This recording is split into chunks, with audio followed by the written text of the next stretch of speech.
Today's subject, what we are going to discuss today, we are discussing about Dharma. Dharma, the purpose and relevance.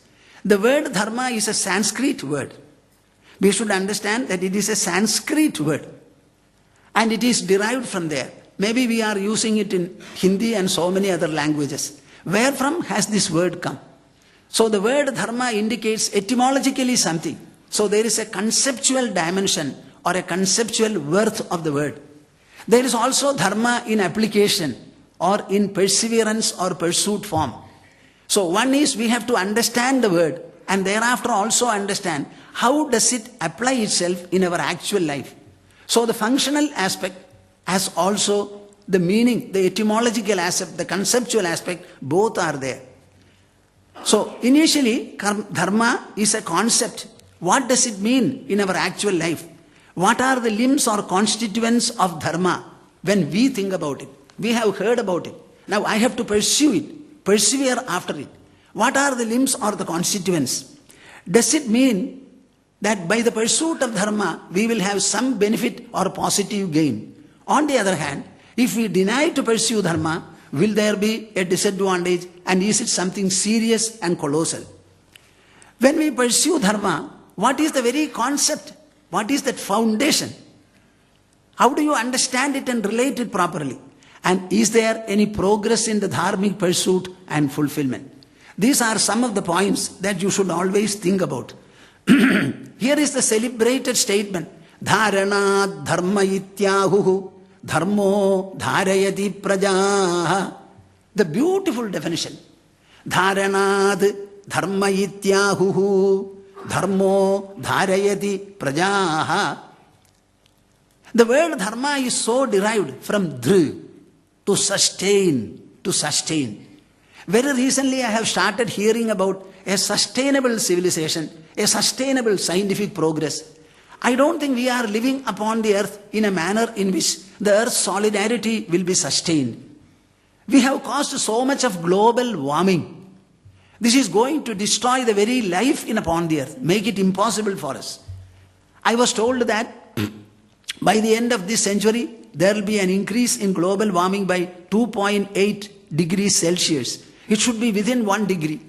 If things continue and unless Earth's own miracle takes place, nature's own miracle takes place, I think we will be driving this surface of the earth to such a precipitous level that life, not only human life, other forms of life also will be very difficult.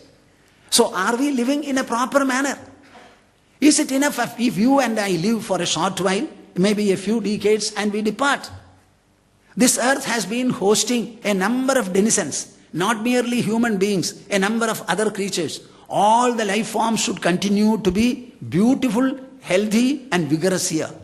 It is not that one individual is protected and preserved by Dharma. All the people are equally preserved. Prajaha means the entire humanity. Dharanat dharma ityahuhu dharmo dharayati prajaha. This is the original Indian, Oriental, our own definition of Dharma. Am I clear? Now what is that power? Is it something external or is it something internal? Where is its locus? Is it in the body? Is it in the mind? Is it in the intelligence? Is it in the ego or somewhere else? We have to understand. So Dharma, conceptually it is this, and functionally it is what? I would like to tell you, two justices are seated on my sides. See, in 1996, Supreme Court 1765, in a case A.S. Narayana versus Andhra Pradesh, has said this much about Dharma. I would like you to know it. Dharma is that which upholds, nourishes or supports the stability of the society, maintains the social order and secures the general well-being and progress of mankind. The word mankind is not liked by the people because there is a dominance of man there. So humanity, let us say. Dharma is that which upholds, nourishes or supports the stability of the society, maintains the social order and secures the general well-being and progress of humanity. I must congratulate the entire judiciary for having pronounced these words and definitions. I am very happy. I am very much afflicted when I hear that dharma is a religious concept. Not at all. The so-called Hindu way of life is not religious at all. It is based upon completely one's own personality. It is based upon the senses on the one hand. We have 10 senses. We have the mouth to articulate. So it is based upon the sensory bodily plane, then the oral plane, both are visible. Then it enters into the mental plane and the intelligential or intellectual plane. All our concepts, all our practices have nothing to do with an external God or an invisible God. Our God, if at all, is all-pervading. Because He is all-pervading, we have the best of access to Him in our own heart, in our own body. As long as you look to God outside, you will never get Him. You are surrounded by Him, penetrated by Him. In spite of it, you are not able to reach Him and feel Him. What a terrible loss is this. Is it not a shame on humanity? Something that is present everywhere, equally present in you, we are missing. Will our intelligence allow this kind of a calamity? I think there is something wrong. We have to understand it very clearly. The dharma is defined in such a manner that the tenets and principles, watchwords, values, etc., when they are properly presented, instantly you will find they will evoke an emotional persuasion from the listener or reader. Mark my words. So the dharma tries to appeal itself to the mind of man, to the intelligence of man. It consists of a number of values, disciplines, standards, systems and procedures are there. But all of them, when properly explained, you will find instantly evoke a response from the mind. And what kind of a response? An emotional persuasion. Is it only that much? No. All dharmic codes will also evoke a rational compulsion from the intelligence. The human personality is guided by the mind, employed by the mind, and led by the intelligence. Any kind of a leader, I am asked to talk about the leader, the qualities of a leader. I always say, you have to lead the mind and the intelligence of the people, not their bodies. Human beings are not cattle that you can drive with a stick. You must be able to appeal to their mind, their intelligence. If you want to appeal to the mind and intelligence, you have to know your own mind. Your mind should become sensitive, reflective enough. The intelligence should become rational and introspective. Any question like a mustard, any question like a mountain, the intelligence must be able to go into it and arrive at what is right, what is good, what is proper, what is improper, etc. So we have to be very, very careful. So in the case of dharma, what is the distinction? While legal enactments are only involved in punishing people for the crimes or the violations they commit, dharma tries to persuade them, inspire them, inspire them inwardly, and thereby try to prevent violations. Am I clear or no? Huh? There is no law in our country which is going to determine or shape your thinking. When you commit a crime physically, if it is lodged in the court, they will come out with a judgment punishing the criminal. But if you speak a lie, who will know about it? So dharma, its domain is entirely different. It is primarily preventive and safeguarding people, by making them aware of. That is why dharma itself as a concept, as a finding, so much definition and deliberation have gone into it. Is there any power or a source by virtue of which we can live successfully in this world? What is that which will give us the power of assimilation, the power of versatility, the power of resilience, the power of flexibility? How to cultivate this? Our legal enactments give no tuition at all. They only say this should not be done. If you do it, so many months of rigorous imprisonment or other imprisonment and fine. That's all what they say. But our dharma is not meant for that. We want to prevent, avoid, forestall and safeguard all our crimes. This is what we want. In that evident level, what is dharma? I told you about the conceptual aspect of dharma. Now I am taking up the functional aspect. Our dharma siddhantas can be quite large in number, very complex. Because the world is complex, our dharma also will become complex. But we can summarize it. Our people were wise enough. Ahimsa satyamasteyam shaujam indriya nigraha etat samasigam dharmam chadurvarne abravin manuhu. The Dharma Shastras and the Puranas may be numerous, prolific. Don't worry about it. For all people in this world, born as human beings, there are 5 principles or values or dicta you have to abide by. One is ahimsa, non-hurtingness. Himsa does not mean killing. You cannot hurt others. You can hurt them in how many ways? Physically, by using your hands and other factors. Then by word of mouth, don't hurt. Even your married partner, you have no right to hurt. If the person is hurt beyond a measure, he or she will say, I go my way. Nobody is going to excuse you if you behave in an unparliamentary manner. I always say between the couple, always, every excess is excused and every shortage is condoned. But the fact remains, you cannot hurt another person beyond a certain measure. So let us understand very clearly that himsatmaka tendency is always bad. Look into your mind and find out whether I have got a hurting tendency. There are some people who will always speak insinuatingly. That is very bad. You speak in an open manner, in a sincere manner. I like this or I do not like this. I dislike this, but I don't dislike you, my dear partner. I only dislike this act. That you can say. We have no right to blame anybody at all. We are all part and parcel of nature. Nature is extremely complex. For your body you are not responsible. For your mind also. For your intelligence also. But if a faulty mind or an unrighteous mind continues in you, then you are responsible.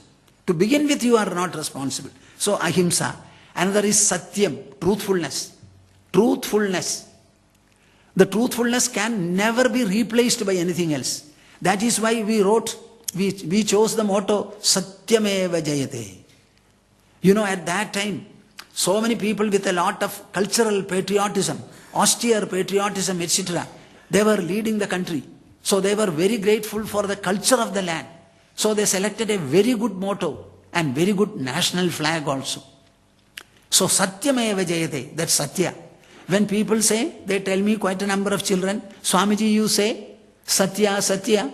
But the people who speak lies are successful in this world. So I am asking them, I get really irritated, so to say. I am presenting to you, not that I am irritated. I tell them, what do you mean by that? Without truth, can we exist even for a moment? When I ask you, what is your name? Please tell me how many answers you have. Huh? What is your age? Who is your father? Who is your mother? How many answers do you have? Huh? Have you had your food or not? How many answers do you have? In the railway station and in other places, you go there, give 1,000 rupee note. You ask for a ticket, 550 rupees. Maybe you have given a 500 note and 500 rupee notes. You are on this side and the booking clerk is on the other side. He receives the money, gives you a ticket and gives you back 450 rupees. He never says, you have not given me 1,000. You also don't say, I have not got the balance. You also have got a ticket which is meant for travel after a month. And when you go there with the ticket, in the train there is a seat reserved for you. Tell me whether it is truthfulness or untruthfulness. Huh? What about so many buses flying in Delhi? There is a board, it goes here, it goes there. It takes you there. So apart from truthfulness, can you ever live in this world? Asteyam, the third one, non-stealing. Never take the property belonging to another without his consent and without telling him. So this teya, stealing, it can be in various degrees. Even by officers and even managing directors it can be there. You know, there are some steya what is it that our government is doing now? What do you mean by scam, etc.? Huh? The Comptroller and Auditor General says that 10.67 lakhs of crores of rupees for not having auctioned the coal field. It has been taken away by somewhere. A lot of money belonging to India is outside. They are afraid to keep it here, and our government is afraid to bring it back. Dekh lijiye na. They are afraid to keep it here. Our government is afraid to. Both parties are afraid. This is called untruthfulness. This is called steya. So, ahimsa, satyam, asteyam, shaucham, cleanliness, hygiene. Cleanliness, hygiene. What is meant by hygiene? Physically, keep all your body clean, private parts, etc. Wear clean dress. And similarly, go inside, keep your mind, intelligence, heart, everything clean. Shaucham. Indriya nigraha. That is the most important. Have a control and moderation over your senses. These senses are the ones which interact with the world. The mind does not directly interact with the world. Only through the senses interaction takes place. In the interactional level, understand that you are the subject interacting and the world is interacted with. Am I clear or not? Huh?